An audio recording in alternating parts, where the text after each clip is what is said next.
A smartphone that looks like a flagship, costs like a midranger, and is supposed to be the best value pack by Samsung this year. Does the Galaxy A53 5G fit in the shoes of the best 2022 midranger? And which are its top 5 good or bad features? Only one way to find out. Let's inspect.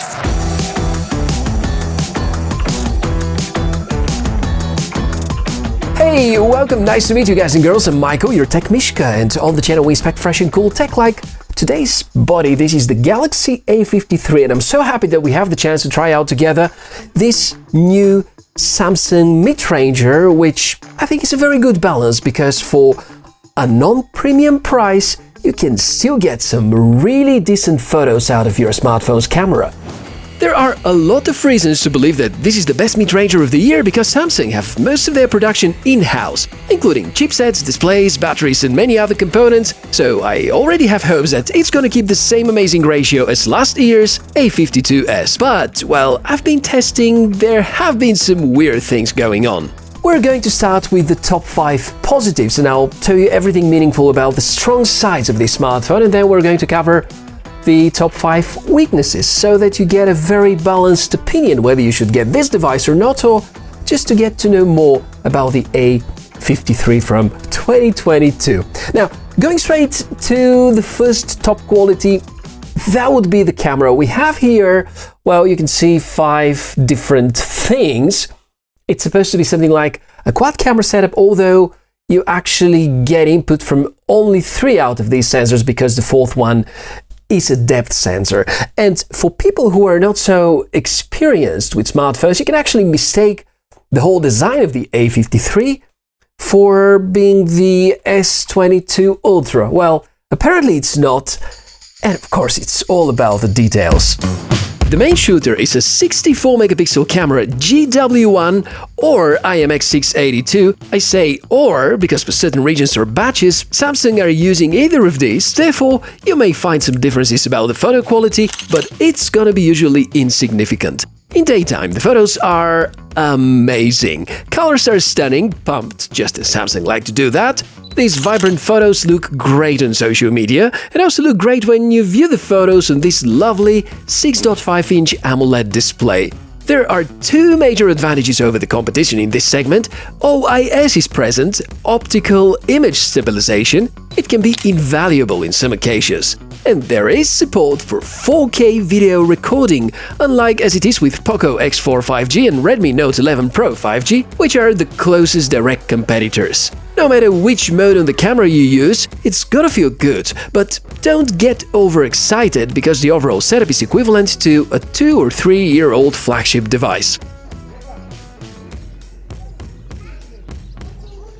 The ultra-wide camera is also solid, nothing remarkable though. Since we talk about quad camera setup, fair to cover the remaining 2 cameras. One of them is a depth sensor, so it has no dedicated mode, just helping the main camera. And there is a macro camera, which is more or less redundant if you switch to a double zoom mode on the main camera. But I guess most smartphone makers these days put yet another camera because of marketing purposes. If you ask me, almost useless. Top quality number 2 is actually the battery inside. It's a 5000 mAh battery, and of course it's 2022, so it's officially non-replaceable, but combined with a very power-efficient 5nm technology-based system on a chip inside, I would say the results you're going to get for battery life are pretty decent.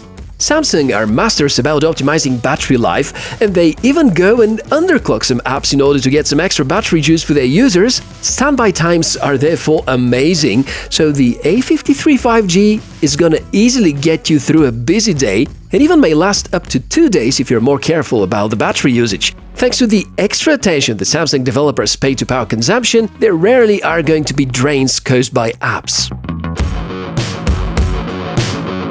Top feature number 3, unlike most other midrangers, this device here has IP certification. Yes, it's IP67 certified, meaning that it can withstand dust and also water, and theoretically it should survive after 30 minutes being submerged under 1 meter of water. But don't push that to the limits because based on researches you can make online, Samsung would almost never respect the warranty in case there is some water damage. But on the bright side, good news is that if you go inside the pool and you forget that your smartphone is in your pocket, it should survive.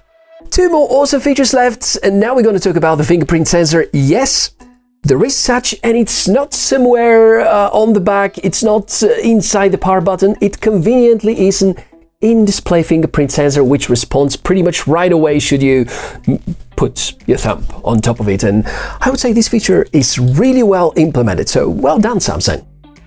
Last but not least, the software, which is the component out of all that I can call truly future-proof. Probably out of everything we've said about the A53, the software is the most impressive part by Samsung, because they have recently announced that most of their new 2022 models are going to receive 4 major Android updates, meaning that your software is going to stay up to date within at least 4 years. And I think Samsung already have a very good reputation about good, consistent, stable updates, meaning new features, bug fixes, security patches, and a lot of enhancements.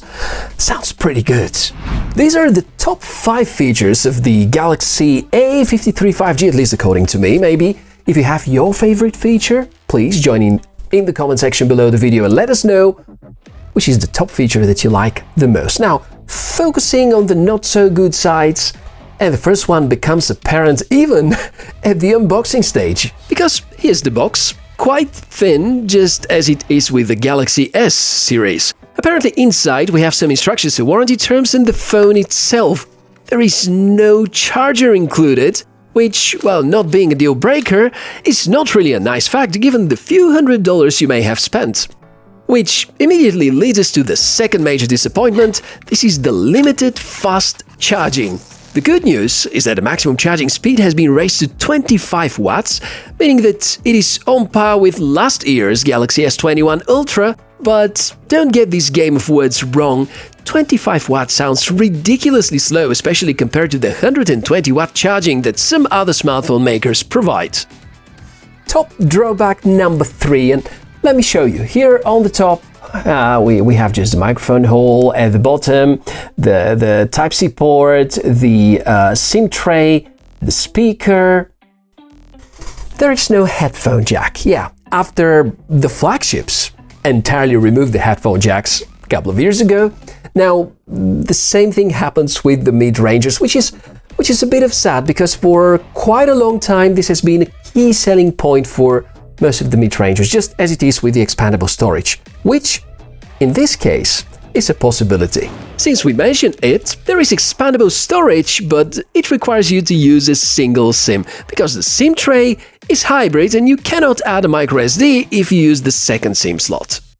The fourth one is a major one, the chipset. It is Exynos 1280, manufactured in 5nm process.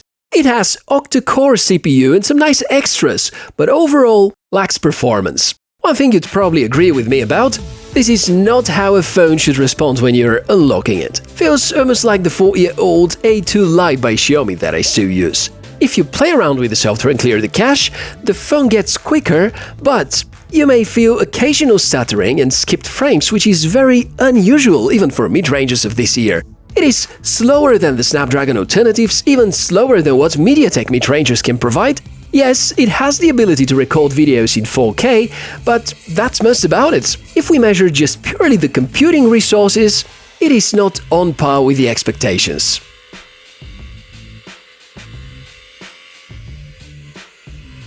This leads me to the last drawback, which is the not-so-good value ratio. Yeah, you heard me right, this phone is actually not that great in terms of value, because it has nothing better to offer than the A52s from last year. It doesn't have any quicker charging, doesn't have, well, the battery is a bit bigger, but because of the higher consumption of the system-on-a-chip, it's more or less on par.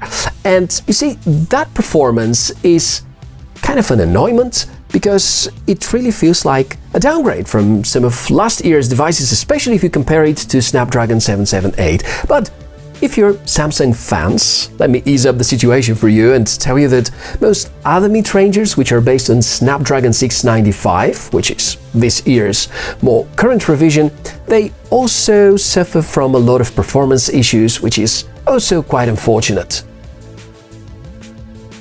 This is how this beautifully designed device by Samsung ranks. It seems to be a very good balance between strong and not so good qualities. And probably I want to ask you whether you're going to upgrade from A52s, because it would be rather worthless. But for sure, I want to know, would you go for a Xiaomi-made device, or you prefer something which is Xiaomi-made, like the Redmi Note 11 Pro, or the cheaper variation, the Poco X4 Pro, which is virtually the same, but with a little bit more bloatware. So, more reliable software or better value ratio in terms of, I don't know, performance here is as downgraded as it is with the Samsung device from the A52s. So, which are your thoughts? And of course, if you have some other follow-up questions, I'll be sticking around and respond to all your comments down below. And as usual, links to the products you're going to find in the video description. Thank you very much for watching this episode, hopefully useful, and if that was fun, then stick around for more. I'm Michael, and look forward to seeing you in our next episode. Bye!